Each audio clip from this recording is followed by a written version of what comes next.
Huwag kayong magagalit. Alam niyo kung bakit huwag kayong magagalit? Dahil dito, papakita ko sa inyo, ha?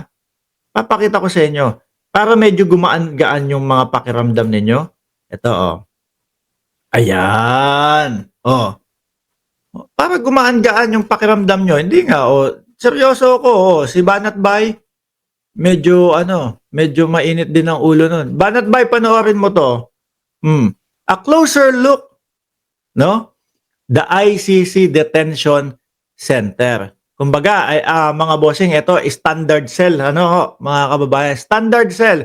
Hindi natin ho alam kung may mas maganda pa dito or mas kahit konti, mas magarbo. Ako ho, mga bossing, kung dyan ako, kunyari, ganun na, katandaan na, okay lang sa akin, no? Hindi na ganun ka, hindi na, lalo na, actually nga, dapat matuwa kayo, mga DDS. Bakit? Kasi yung mga politiko ninyo, ginagamit si PRRD, no? Yung ganyang edad, mag-80, pahinga na lang yan eh. Pahinga na lang yan. Bakit kayo dapat matuwa? Kung kayo ay mahal nyo si dating Pangulong Duterte, matuwa kayo. Bakit? Araw-araw, ginagamit ng mga politiko ninyo si dating Pangulo. Imbis na yung lolo ko, ganyang edad, naggagantsilyo na lang ho kasama yung lola ko. Relax na lang ho sa bahay, mga bossing. Pero ano po yung ginagawa ng mga politiko nila? Dating Pangulo, mahina po yung namin, kandidatura ho namin eh. Ay, sama po kayo sa amin.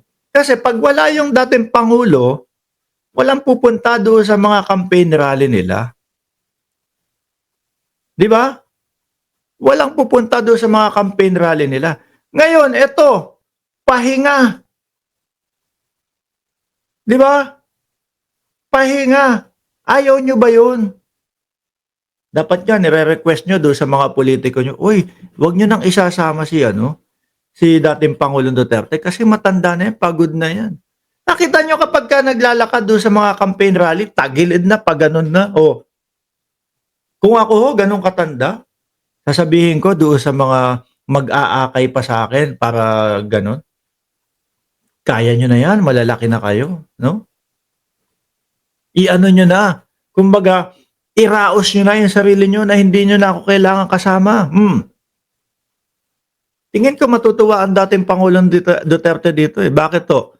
Sabi dito, biruin mo yan, no?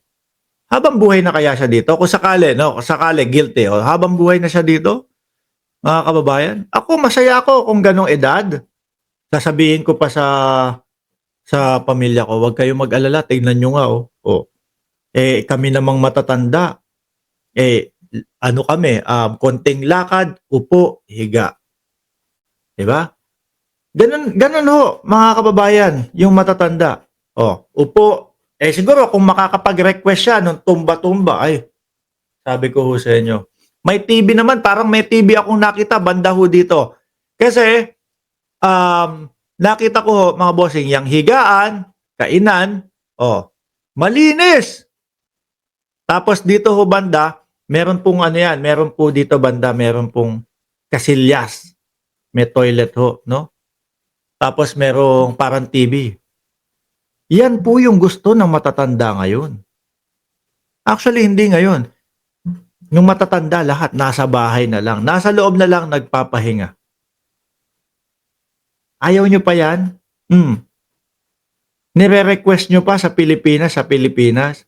Sa Pilipinas, tingnan nyo nga yung kulungan sa Pilipinas. Di ba? Doon sa Pilipinas, siksikan. Gusto nyo pa ba yun?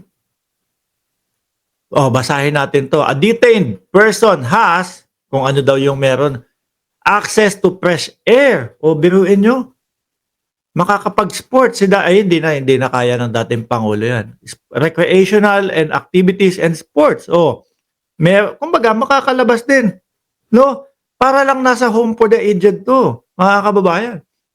Access to library, book, news, and television. Tingnan nyo. Yung lolo't lola ko, ganyan lang ho yan, mga kababayan. Okay na, tumba-tumba. Diba? Habang nanonood. ng palabas. Yun lang ho ang gusto ng matatanda ngayon. Hindi lang ngayon. Kumbaga, lahat po ng matatanda. So, access to computer facilities to work on personal cases. O, kung sakaling may computer, ang tanong ay, hahayaan kaya na makapag-internet? O, ang mga OFW ngayon, hindi na malulungkutin. Hindi na yung kasing lungkot ng mga OFW dati. Kung dati yan, naku po, alam nyo kung ano gamit nila? Yung cassette recorder, no? Yung cassette tape, mga boss, yung cassette tape, sasalang nila yun. Pepress nila yung play tsaka record. Dalawa yun. Oh, sabay magsasalita. Kinakausap nila yung sarili, parang kinakausap nila yung sarili nila. Ganon dati. 'Di ba? O kaya telegrama, susulat, liliham. Yung liham na yon, 2, 3 buwan bago makarating ng Pilipinas. Eto, kung may access sa computer, baka may internet din yan, 'di ba? O, baka makapagtrabaho siya ng personal cases niya. O, 'di ba? Kaya ho hindi na malungkot yung mga OFW ngayon kasi araw-araw nakakausap yung mga mahal nila sa buhay na nasa Pilipinas po. 'Di ba ma'am, si Ma'am Nelia o si Maria Nelia OFW, ganyan yung ginagawa dati, 'di ba? Ngayon, parang OFW na lang ang dating Pangulong Duterte. 'Di ba? Hindi kayo masaya. Dapat masaya kayo. Ano pa? Access to minister or spiritual advisor. Makakapagdasal pa ang dating Pangulong Duterte. No? PI yung Pope. Naalala ko pala, PI yung Pope. Sino pa ba yung minura ng dating Pangulong Duterte? Madami siyang minura no? Yung nag-traffic, tapos tinanong niya, sino ba yung nandyan? Yung Pope. Ayun, nag-iyakan. Sabi, bakit traffic dyan? 5 oras na. Nandyan po yung Pope. Di ba, nagmura siya doon. Pauwiin ko yan pabalikin na yan Di ba, Tina B, Shiro Kansaki, at si Chris Rose, nandyan. Pasensya na kayo, hindi ko ma-shoutout dahil nakapokus tayo dito Di ba, totoo yan. Pag di dumating sulat, papahiramin ka sulat ng iba. Di ba? Ngayon, mas masarap na. Ewan ko lang kung ma-enjoy ng dating Pangulong Duterte to. Access to a minister or spiritual advisor for their faith sa paniniwala nila. Ewan ko kung napahinto ako doon Yung ano pala, si Kibuloy, spiritual advisor niya ba yun? Paano yan? Parehas lang nakakulong. Alam niyo, mas swerte ang dating Pangulo kaysa kay Buloyski. Si Buloyski ay kasama ng mga preso. Di ba? Di ba, paano kaya niya tatawag? Buloyski!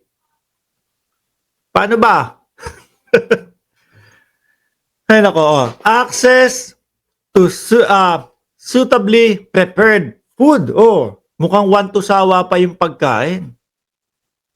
Magsaya kayo, DDS. No? Dahil, ayan hindi ko gawa-gawa yan at hindi lang basta-basta yung nagbalita. Inquirer din yan. .net. Lahat ng papabor sa dating Pangulo, nandito unang-una, yung matatanda, ayaw na niya ng palakad-lakad, ayaw na niya ng pagala-gala. Gusto niya tumba-tumba. Kung makakapag-request kayo ng tumba-tumba, no? Yung rocking chair, request nyo. Gusto ng Pangulo yun. TV, yan. Mahilig sila. TV, habang nagtutumba-tumba. Ganun lang. Di ba? Ano pa? Yan, mga libro, ganyan. Kung makakahingi kayo ng pangganchilyo, humingi kayo ng pangganchilyo. Para talagang sigurado ang dating Pangulong Duterte ay masaya, no? Wag kayong malungkot mga DDS. Kasi mukhang okay naman.